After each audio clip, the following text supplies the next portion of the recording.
So we have some brand new polls coming out of Burnaby Central from 338 Canada, and this was updated literally yesterday on Sunday, January the 12th. Welcome back to the channel, everybody. I got a brand new video today, and I want to talk about a few things. But first, we're going to start off with Burnaby Central, which is Jagmeet Singh's riding. And what we want to talk about right here is the new numbers that have come out from 338 Canada. Just to remind you guys, 338 Canada is an aggregate, so they combine all the polls that have come out. So Nanos, Abacus, Leisure, all those guys. And they basically make it a median. It does not mean it's the complete amount, but it's basically a median. It's essentially a range from one number to another, and then they take the middle of it. Now, for the ridings, individual ridings, it's a bit different. So this one is actually the percentage that is being reported. And as we can see right now, Jagmeet Singh has gone down quite a bit. So as we can see, the Conservatives are at 37 points now. The NDP is at 36. The Liberals have gone up, actually. So I would assume that that's because of Trudeau's announcement that he intends to resign. But I find it interesting that the NDP have gone down. And I think it's interesting to note that, especially because Jagmeet Singh came out today and said some things that I actually think most people would agree with. It's not a partisan issue. I think it's a pretty common sense issue. But we're going to talk about that in a second. But first I want to look at this. This is the odds of winning. So for the first time, at least in a very long time, the Conservatives are now the projected winners of Burnaby Central. So they have the 57% chance of odds of winning Burnaby Central. Jagmeet Singh and the NDP have gone down to 43%. So that's quite a drop, actually. Because if you take a look right here, this is when Poilievre became the leader. Sorry, I don't know why it says Poilievre CPC leader. But anyways, it does. If we take a look right here, Jagmeet Singh was riding at about 39 a few weeks ago. And then he went down quite a bit. Now, as for reasons why this may have happened, I would assume that most of it would be because not only because of Justin Trudeau's resignation, but also because Pierre Poilievre has been, garnering a lot of interest recently because people have been saying, "Oh, who's this next guy that's going to take over?" So he's gotten a lot of eyes on him. I will say though, once the Liberals get a new leader, they will get a lot of eyes on them too. So that's another topic that I'm going to talk about in a second. But if you take a look right here, the odds of winning was something that was in favor of the NDP for a while. I mean, it was fluctuating quite a bit, but it was in favor for the NDP for a bit. I mean, they were at 74% only about, 2 weeks ago. So to go down all the way to 43 is pretty shocking, pretty astonishing, but I think it's interesting to note that it definitely does fluctuate quite a bit. So election day is going to be quite different from what we're seeing right now. And then if we take a look right here at recent electoral history, obviously it's a different story. So in 2019, they won 37% of the vote, 37.5% actually. In 2021, they won about 40%. They're now down to 36. So they've gone down by 4, not too bad. If you really think about it compared to some other ridings that we covered. And then the Conservatives have shot up about 15 points in this riding, which is quite a big amount. The Liberals have gone down by 10, which is a pretty big amount as well.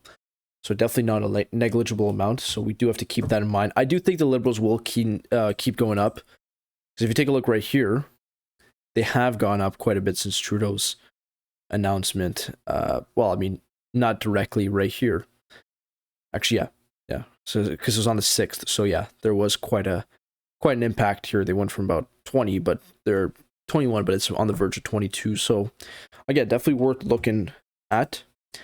I do want to also cover this one on Poilievre. So if we take a look right here, if we take a look at ridings, if we go to Burnaby, they do have the Conservatives at 38. So that's interesting to note again, because so I would say Poilievre is a bit different than 338 Canada in the sense that their numbers tend to favor Conservatives a bit more.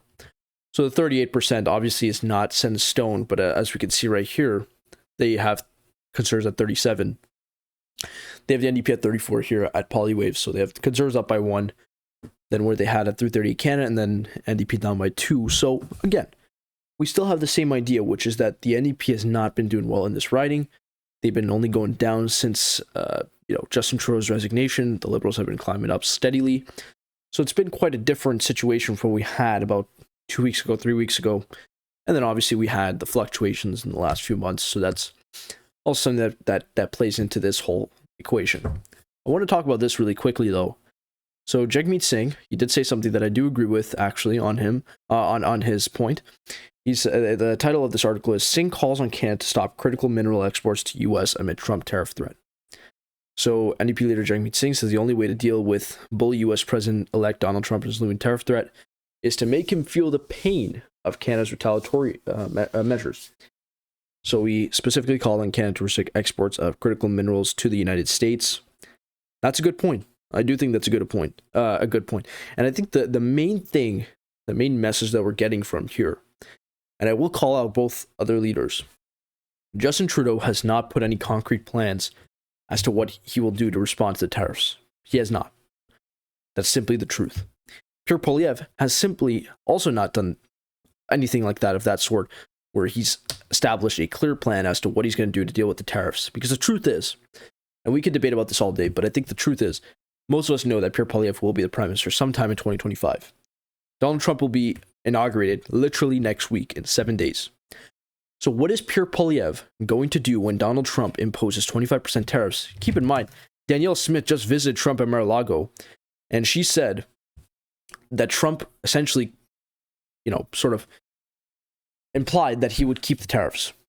So when Trump is implying something, which he does a lot, by the way, you have to take it at face value, because we can't have any situation in which Canada is weak. Because the truth is, Canada has been weakened by NAFTA. We were weakened by USMCA. We're not benefiting from it in the long run. And the truth is, free trade with Canada and the US needs to stop.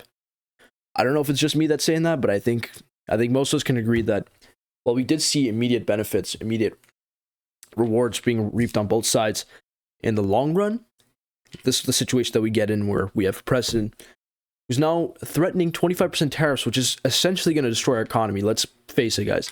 Trump literally has the power to send Canada into recession. That's the truth. If he does impose those 25% tariffs, we are going to head to a recession. That's not me making that up. How is Pierre Poilievre going to deal with that? That's my question to you guys.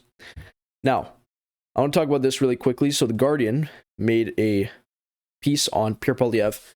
What you need to know about Pierre Poilievre, the next favorite to win Canada's next election. So in today's newsletter, the man who may follow Trudeau is polar opposite a right-wing firebrand led by Elon Musk. While Trump might like his politics, would his possible success change U.S.-Canada relations? That's an interesting point. So we're going to have to see what they're talking about here. So as we could see, these are the 5 big stories. He is the abrasive leader who has taken his party from the conventional right to the populist flank. He paints a dark vision of a broken nation and promises to put his country first. Let me tell you guys one thing. Justin Trudeau, you guys can think whatever you want about him, but Canada is not broken. If Canada was broken, we would be a third world country. So I don't agree with his point on Canada being a broken nation. His name is Pierre Poilievre, and he's the favorite to win Canada's next election. Elon Musk loves him. Okay. Poilievre's similarities to Donald Trump are linked to his positioning as a champion of the anti-vaccine mandate for coffee truckers that paralyzed Ottawa in 2022. But he has a very different political history and operates in a very different ecosystem. Now that Justin Trudeau has announced his resignation, recognition of his unpopularity ahead of a likely spring election, he will now have to test his aggressive style against a new opponent. So we don't know who that new opponent is going to be, but we do have some indications. Today, this is announced, literally an hour and so ago, that Chrystia Freeland is expected to announce her Liberal leadership bid within the next week. As we saw before, I don't know if I covered it on this channel, but there was an article that said that Mark Carney is expected to announce late next week. So a lot of stuff going on with the Liberal Party, a lot of stuff going on in terms of their new leader being chosen. A lot of people have dropped out too, by the way. Jolie's said that she's not going to run. Anand has said that she's not going to run. What's her name? Who's the other one? I forgot who it was. There's another one as well who said, oh yeah, LeBlanc said he's not going to run. So there's obviously some people who are saying that they're not going to run. McKinnon also just announced that yesterday. Not that he really had a chance, but I'm just telling you guys, if it's Freeland, I'm going to be honest with you guys, that we may be headed for more than whatever they predicted right here. So they said 237. It's probably going to be more than 237 if it's Freeland. However, if it's someone like Mark Carney, I keep bringing up Mark Carney. You guys are probably going to get mad by now, but I'm going to keep bringing up Mark Carney. Mark Carney is not associated with the Liberal government. Whatever you guys think, the truth is, to the average voter, Mark Carney has no association to Justin Trudeau and his policies. It's just the truth. And the reality is, we can think about it from our perspectives. We can think about it from some people who we know and their perspectives, but you must think of it from the electorate's perspective. What does the electorate think about this particular candidate? And I can tell you right now, Pierre Poilievre needs to start stepping up his game and not get arrogant. That's just a warning to conservatives and also to Jagmeet Singh to realize that, you may be headed towards an election when your party may actually be kind of screwed. I'm talking about Jagmeet Singh. So I think there's a lot going on right here. I think the biggest challenge that the next Liberal leader will have, aka the next Prime Minister will have, is dealing with the NDP and trying to convince, most likely the Bloc Québécois is not going to be dealing with that whole thing, but most likely you're going to have to convince the NDP to try to keep your government alive, because the Bloc Québécois, they don't want anything to do with it. They're riding high right now. I mean, they're official opposition, as it seems. 45 seats. I mean, that's pretty much as good as it gets for them. So they don't really care. They don't want an election, or they don't want to delay an election. They want it right now. But the NDP, if their number starts going down by a bit, I can guarantee to you guys right now that they will have no problem keeping the government alive. And if there is a new prime minister and a new face, I know Jagmeet Singh can go ahead and say that he wants to bring down the Liberals and not give them another chance. The truth is, when you see your poll numbers tank, everything is off the table. And that is the truth. We've seen it many times in politics, and we're definitely going to see it if it does actually happen this time. So a lot to keep in mind. We got to keep paying attention to what's going on with this Liberal leadership. I will be covering all the news on this channel. I will also be shifting some of the content on this channel, as I mentioned. That video that you guys are probably going to expect by now, because I've been talking about it for a long time, I can probably drop it within the next 2 weeks or so. It's just been a really busy time, as you guys know. You guys are probably also busy, so we're just going to have to wait and see what happens with that. But in the meantime, keep following the news. Keep reading the right news. So there's a lot of disinformation out there, so don't get convinced by that disinformation. And make sure to subscribe and like. And I will see y'all in the next one.